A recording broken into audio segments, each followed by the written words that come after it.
ಎಲ್ಲರಿಗೂ ನಮಸ್ಕಾರ. ಲತಾ ಲರ್ನಿಂಗ್ ಚಾನಲ್ಗೆ ಸ್ವಾಗತ.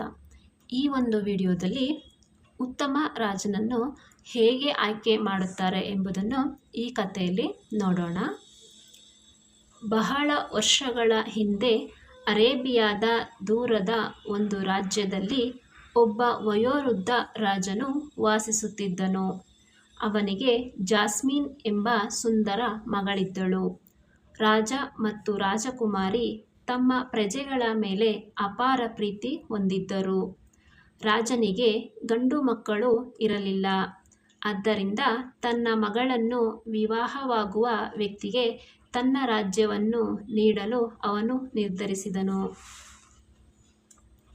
ಅನೇಕ ರಾಜಕುಮಾರರು ರಾಜಕುಮಾರಿಯನ್ನು ಮದುವೆಯಾಗಲು ಬಯಸಿದರು. ಆದರೆ ರಾಜನು ತನ್ನ ಮಗಳಿಗೆ ಸೂಕ್ತನಾದ ವರನನ್ನು, ತನ್ನ ಪ್ರಜೆಗಳನ್ನು ರಕ್ಷಿಸಲು ಸಮರ್ಥನಾದ ರಾಜಕುಮಾರನನ್ನು ಆಯ್ಕೆ ಮಾಡಬೇಕೆಂದು ಬಯಸಿದನು. ಆದ್ದರಿಂದ ಅವರನ್ನು ಪರೀಕ್ಷಿಸಲು ನಿರ್ಧರಿಸಿದನು. ಮದುವೆಗೆ ಮುಂದೆ ಬಂದ ರಾಜಕುಮಾರರಲ್ಲಿ ರಾಜಕುಮಾರ ಫಾರಿಸ್, ರಾಜಕುಮಾರ ಅನುಷ್ ಮತ್ತು ರಾಜಕುಮಾರ ಜೀಶಾನ್ ಎಂಬ ಮೂವರನ್ನು ಆಯ್ಕೆ ಮಾಡಿದರು. ರಾಜನು ಅವರಿಗೆ, ನಾನು ನಿಮಗೆ 1 ತಿಂಗಳ ಸಮಯ ಕೊಡುತ್ತೇನೆ. ನನ್ನ ಮಗಳಿಗೆ ಅತ್ಯುತ್ತಮ ಉಡುಗೊರೆಯನ್ನು ತಂದುಕೊಡುವವನೇ ಅವಳನ್ನು ಮದುವೆಯಾಗುವನು.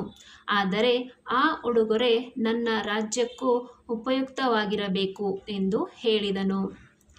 ಆ ಮೂವರು ರಾಜಕುಮಾರರು ರಾಜಕುಮಾರಿ ಜಾಸ್ಮಿನ್ಗಾಗಿ ಅತ್ಯುತ್ತಮ ಉಡುಗೊರೆಯನ್ನು ತರಲು ತಮ್ಮ ತಮ್ಮ ದಾರಿಯಲ್ಲಿ ಹೊರಟರು. 1 ತಿಂಗಳ ನಂತರ ಆ ಮೂವರು ರಾಜಕುಮಾರರು ರಾಜನ ಅರಮನೆಗೆ ಮರಳಿ ಬಂದರು. ರಾಜ ಮತ್ತು ರಾಜಕುಮಾರಿಗೆ ಅವರು ತಂದಿದ್ದ ಉಡುಗೊರೆಗಳನ್ನು ನೋಡಲು ತುಂಬ ಕುತೂಹಲವಿತ್ತು. ತಮ್ಮ ಮುಂದಿನ ರಾಜ ಯಾರು ಆಗಲಿದ್ದಾರೆ ಎಂಬುದನ್ನು ತಿಳಿದುಕೊಳ್ಳಲು ಎಲ್ಲರೂ ಆಸಕ್ತರಾಗಿದ್ದರು. ರಾಜಕುಮಾರ ಫಾರಿಸ್ ಎದ್ದು ನಿಂತು ವಜ್ರಗಳು ಮತ್ತು ಮಾಣಿಕ್ಯಗಳನ್ನು ತೋರಿಸಿದನು. ಅವನು ರಾಜಕುಮಾರಿ ಜಾಸ್ಮಿನ್ಗಾಗಿ, ನಾನು ಈ ಅಮೂಲ್ಯ ರತ್ನಗಳನ್ನು ತಂದಿದ್ದೇನೆ. ಒಬ್ಬ ರಾಜನ ಬಳಿ ಇವು ಇದ್ದವು. ನಾನು ಅವನೊಂದಿಗೆ ಹೋರಾಡಿ ಅವನನ್ನು ಕೊಂದು ಈ ವಜ್ರಗಳು ಮತ್ತು ಮಾಣಿಕ್ಯಗಳನ್ನು ತಂದಿದ್ದೇನೆ ಎಂದು ಹೇಳಿದನು. ಮುಂದೆ ರಾಜಕುಮಾರ ಅನುಷ್ ಎದ್ದು ನಿಂತು ಒಂದು ಬಂದೂಕನ್ನು ತೋರಿಸಿದನು. ಅವನು, ನಮ್ಮ ಶತ್ರುಗಳಿಂದ ನಮ್ಮನ್ನು ರಕ್ಷಿಸಿಕೊಳ್ಳಲು ನಾನು ಈ ಬಂದೂಕನ್ನು ತಂದಿದ್ದೇನೆ. ಈ ಬಂದೂಕಿನಿಂದ ದೂರದಲ್ಲಿರುವ ಯಾವುದೇ ವ್ಯಕ್ತಿಯನ್ನು ಕೊಲ್ಲಬಹುದು ಎಂದು ಹೇಳಿದನು. ಈಗ ರಾಜಕುಮಾರ ಜೀಶಾನನ ಸರದಿ ಬಂದಿತು. ಅವನು ಏನನ್ನೂ ತಂದಿರಲಿಲ್ಲ. ಅವನು ರಾಜನಿಗೆ ನಮಸ್ಕರಿಸಿ, ನಾನು ಇಡೀ ತಿಂಗಳು ಕೆಲಸದಲ್ಲಿ ನಿರತನಾಗಿದ್ದರಿಂದ ರಾಜಕುಮಾರಿಗಾಗಿ ಏನನ್ನೂ ತರಲು ಸಾಧ್ಯವಾಗಲಿಲ್ಲ ಎಂದು ಹೇಳಿದನು. ನೀನು ಇಷ್ಟು ಕಾರ್ಯನಿರತನಾಗಿದ್ದಕ್ಕೆ ಕಾರಣವೇನು ಎಂದು ರಾಜನು ಕೇಳಿದನು.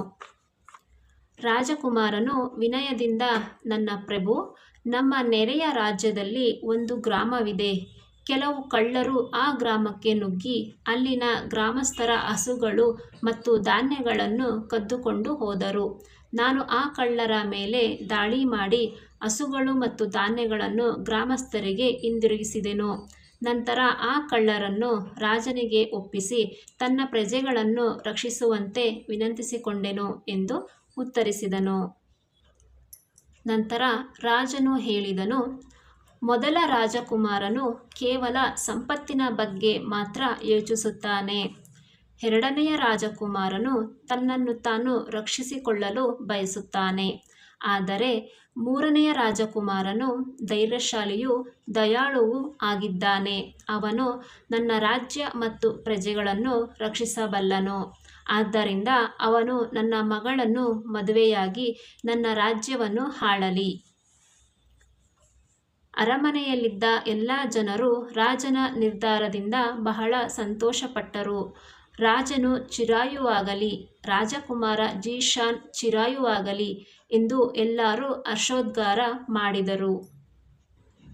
ಈ ಒಂದು ವಿಡಿಯೋ ನಿಮಗೆ ಇಷ್ಟ ಆದರೆ ಲೈಕ್ ಮಾಡಿ, ಶೇರ್ ಮಾಡಿ, ಹಾಗೆ ಸಬ್ಸ್ಕ್ರೈಬ್ ಮಾಡ್ಕೊಳ್ಳಿ. ಈ ವಿಡಿಯೋ ನೋಡಿದ್ದಕ್ಕೆ ಧನ್ಯವಾದಗಳು.